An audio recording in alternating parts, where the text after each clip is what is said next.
गीत संहिता अध्याय 44 प्रधान वाद्यकर निमंते कोरह संतानगणर गीत मस्किल।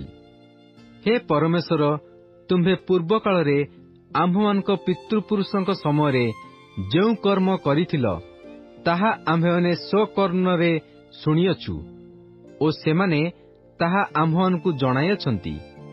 ତୁମ୍ଭେ ଅନ୍ୟ ଗୋଷ୍ଠୀମାନଙ୍କୁ ସ୍ୱହସ୍ତରେ ତଡ଼ି ଦେଇ ସେମାନଙ୍କୁ ରୋପଣ କରିଥିଲ।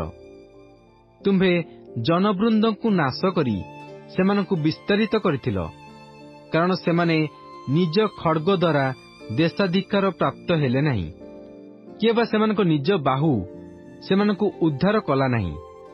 ମାତ୍ର ସେମାନଙ୍କ ପ୍ରତି ତୁମ୍ଭର ଅନୁଗ୍ରହ ଥିବାରୁ ତୁମ୍ଭର ଦକ୍ଷିଣ ହସ୍ତ ଓ ତୁମ୍ଭର ବାହୁ ଓ ତୁମ୍ଭ ମୁଖର ପ୍ରସନ୍ନତା ତାହା କରିଥିଲା।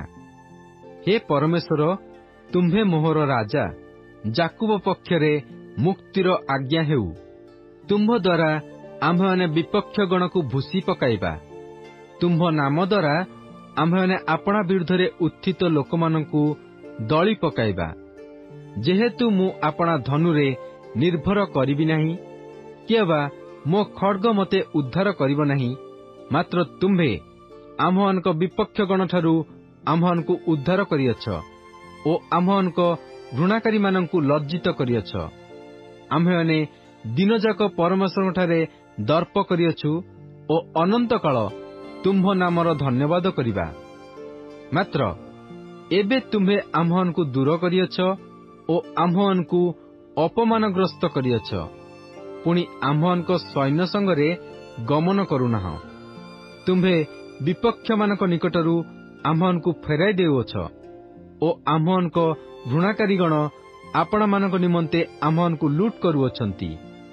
ଖାଦ୍ୟ ନିମନ୍ତେ ନିରୂପିତ ମେଷଗଣ ତୁଲ୍ୟ ତୁମ୍ଭେ ଆମ୍ଭମାନଙ୍କୁ ସମର୍ପଣ କରିଅଛ ଓ ନାନା ଗୋଷ୍ଠୀ ମଧ୍ୟରେ ଆମ୍ଭମାନଙ୍କୁ ଛିନ୍ନ ଭିନ୍ନ କରିଅଛ। ତୁମ୍ଭେ ଆପଣା ଲୋକମାନଙ୍କୁ ବିନା ମୂଲ୍ୟରେ ବିକ୍ରୟ କରୁଅଛ ଓ ସେମାନଙ୍କ ମୂଲ୍ୟ ଦ୍ୱାରା ଆପଣା ଧନ ବୃଦ୍ଧି କରିନାହଁ।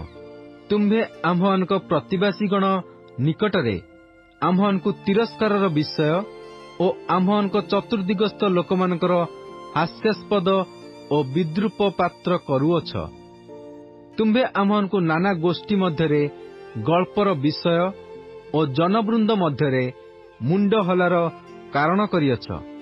ତିରସ୍କାରକାରୀର ଓ ନିନ୍ଦକର ସ୍ୱର ସକାଶୁ, ପୁଣି ଶତ୍ରୁ ଓ ପ୍ରତିହିଂସକ ସକାଶୁ ଦିନଯାକ ମୋ ଅପମାନ ମୋ ସମ୍ମୁଖରେ ଥାଏ ଓ ମୋ ମୁଖର ଲଜ୍ଜା ମୋତେ ଢାଙ୍କିଅଛି। ଆମ୍ଭମାନଙ୍କ ପ୍ରତି ଏସବୁ ଘଟିଅଛି, ତଥାପି ଆମ୍ଭେମାନେ ତୁମ୍ଭକୁ ପାଶୋରି ନାହୁଁ, କିଏ ବା ତୁମ୍ଭ ନିୟମ ବିଷୟରେ ଅସତ୍ୟ ବ୍ୟବହାର କରିନାହୁଁ। ତୁମ୍ଭେ ଆମ୍ଭମାନଙ୍କୁ ଶୃଗାଳମାନଙ୍କ ସ୍ଥାନରେ ଚୂର୍ଣ୍ଣ ଓ ମୃତ୍ୟୁ ଛାୟାରେ ଆଚ୍ଛନ୍ନ କରିଅଛ ବୋଲି ଆମ୍ଭମାନଙ୍କ ଅନ୍ତଃକରଣ ବିମୁଖ ହୋଇନାହିଁ। କିଏ ବା ଆମ୍ଭମାନଙ୍କ ପାଦଗତି ତୁମ୍ଭ ପଥରୁ ଭ୍ରଷ୍ଟ ହୋଇନାହିଁ। ଯେବେ ଆମ୍ଭେମାନେ ଆପଣା ପରମେଶ୍ୱରଙ୍କ ନାମ ପାଶୋରି ଥାଉ ଅବା କୌଣସି ଅନ୍ୟ ଦେବତା ଆଡ଼େ ହସ୍ତ ପ୍ରସାରି ଥାଉ, ତେବେ ପରମେଶ୍ୱର କି ତାହା ଅନୁସନ୍ଧାନ କରିବେ ନାହିଁ? କାରଣ ସେ ଅନ୍ତଃକରଣର ଗୁପ୍ତ ବିଷୟ ସବୁ ଜାଣନ୍ତି। ହଁ, ତୁମ୍ଭ ସକାଶୁ ଆମ୍ଭେମାନେ ଦିନଯାକ ହତ ହେଉଅଛୁ। ଆମ୍ଭେମାନେ ହତ୍ୟା ନିମନ୍ତେ ଆନିତ ମେଷତୁଲ୍ୟ ଗଣିତ ହେଉଅଛୁ। ଜାଗ, ହେ ପ୍ରଭୁ, ତୁମ୍ଭେ କାହିଁକି ନିଦ୍ରିତ ହେଉଅଛ? ଉଠ, ଆମ୍ଭମାନଙ୍କୁ ସଦାକାଳ ଦୂର କର ନାହିଁ।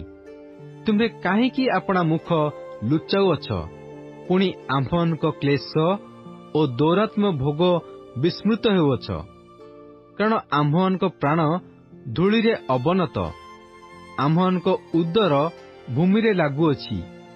ଆମ୍ଭମାନଙ୍କ ସାହାଯ୍ୟ ନିମନ୍ତେ ଉଠ ଓ ଆପଣା ସ୍ନେହପୂର୍ଣ୍ଣ କରୁଣା ସକାଶୁ ଆମ୍ଭମାନଙ୍କୁ ମୁକ୍ତ କର।